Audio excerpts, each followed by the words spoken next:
Today, we're diving into a boxing match that only true OGs remember, the unforgettable showdown between Diego Corrales and José Luis Castillo on May 7th, 2005. If you think modern boxing is thrilling, wait until you hear about this legendary bout.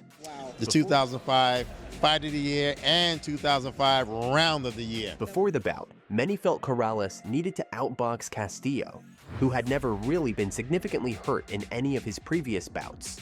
For Castillo, the prevailing wisdom was that he needed to box Corrales in and ship him out, sooner rather than later. As soon as the bell to end round 1 sounded, we knew that both men were going to do whatever it took to win, and it was going to take a lot on either side.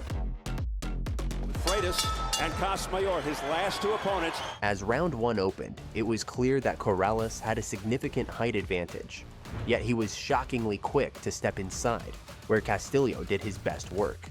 Both men took turns sticking their jabs and winging exploratory hooks to the head and body, looking for that favorable range. Yet, after just a single minute, the punches were coming hard, both men seeming to orbit each other tightly.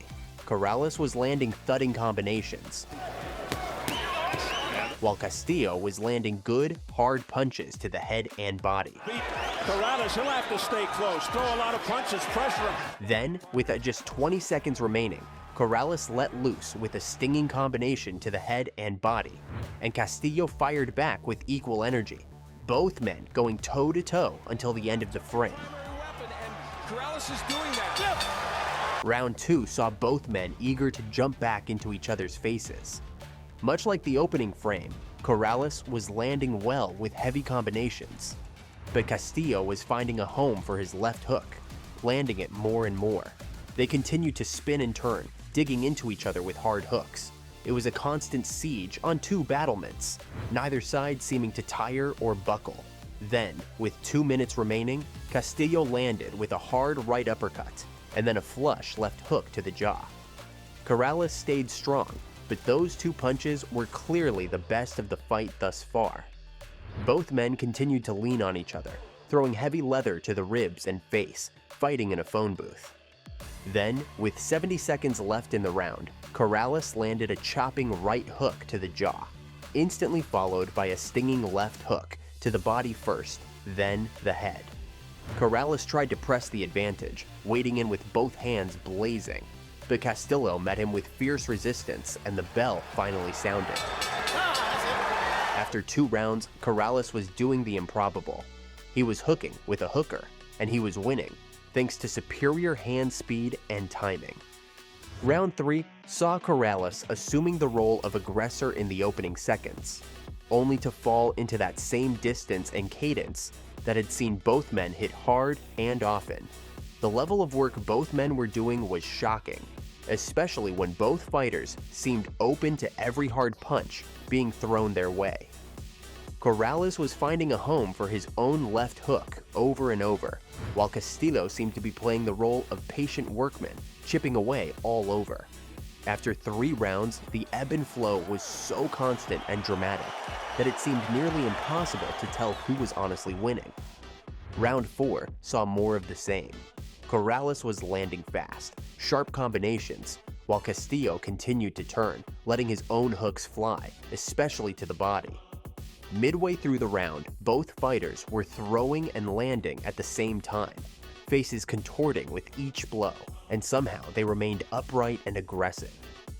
This level of action was sustained and endured for rounds 5 through 7, each of them working hard, landing and eating solid shots and combinations that never seemed to end. Just as one looked as if he were gaining momentum, it would all be taken away as the other rallied back, landing flush to the head and body, the punches coming fast and sharp. It was this kind of action that saw Corrales clearly wobbled near the end of round 6, and Castillo badly buckled in the closing seconds of round 7. It was infighting at its finest, and it was a sustained storm of action that threatened to lay both men low, time and again. Both men were also cut and swelling around their eyes, especially the cut around Castillo's left eye, and the swelling around Corrales' left eye, making it a nightmare to score. In round 8, Corrales came out hard, landing a stinging right-left combination in the opening seconds, inspiring Castillo to take a few steps back. Corrales kept throwing his combinations, and Castillo responded with a hard right hand upstairs. Corrales would land sweeping hooks to the head, knocking Castillo back, only to see him come back and land a jarring hook of his own. Corrales landed a meaningful combination midway through the round, then Castillo came back with short, straight punches that ratcheted the head of Corrales left and right. Then, with a little over 30 seconds left, Castillo got into a groove, landing with both hands as they stumbled around the ring. Corrales lost his mouthpiece, but continued to fight unabated, landing a counter left hook flush to the jaw, causing Castillo to lean like a tree about to fall. The crowd was on its feet, roaring in approval as they had nearly all of the fight, and as the bell sounded, both men walked back to their corners, basking in the adulation of all.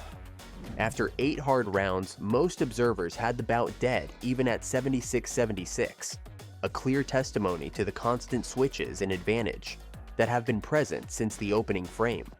Both men were fighting terribly hard, landing well, and unwilling to concede anything without a fight.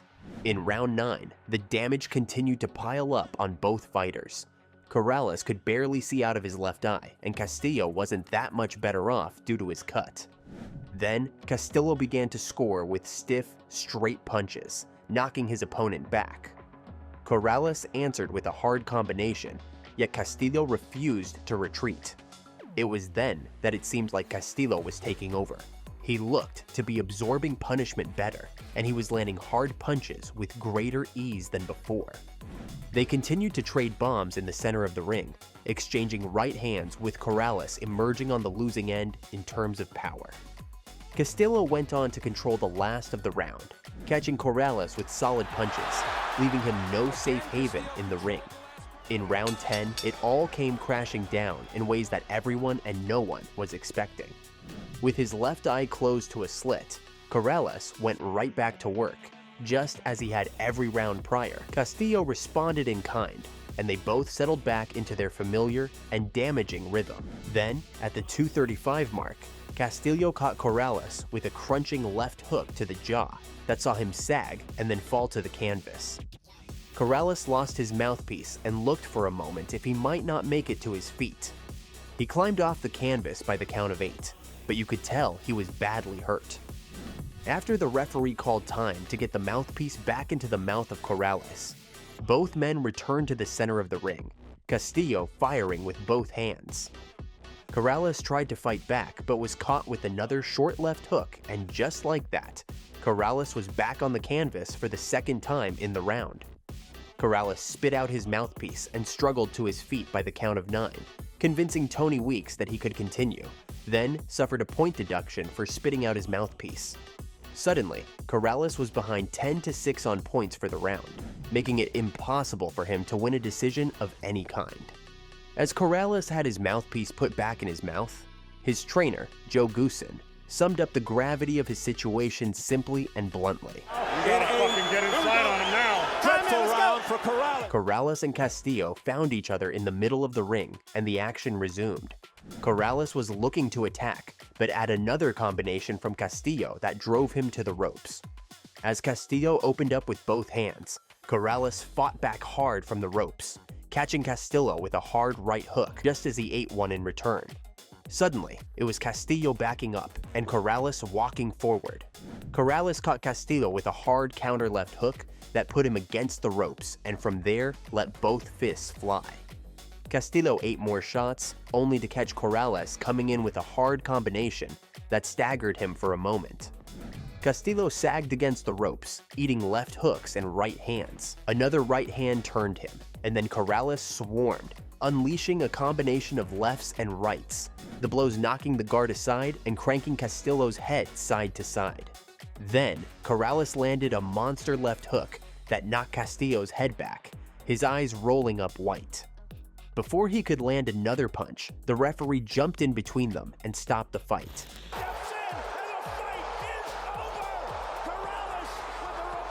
Diego Corrales was the winner via TKO in one of the most shocking come-from-behind victories ever.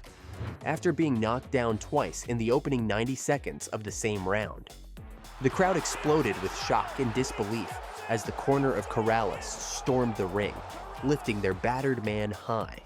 So, if you enjoyed this trip down memory lane, don't forget to like, share, and subscribe for more epic boxing stories. And let us know in the comments which legendary match you want us to cover next.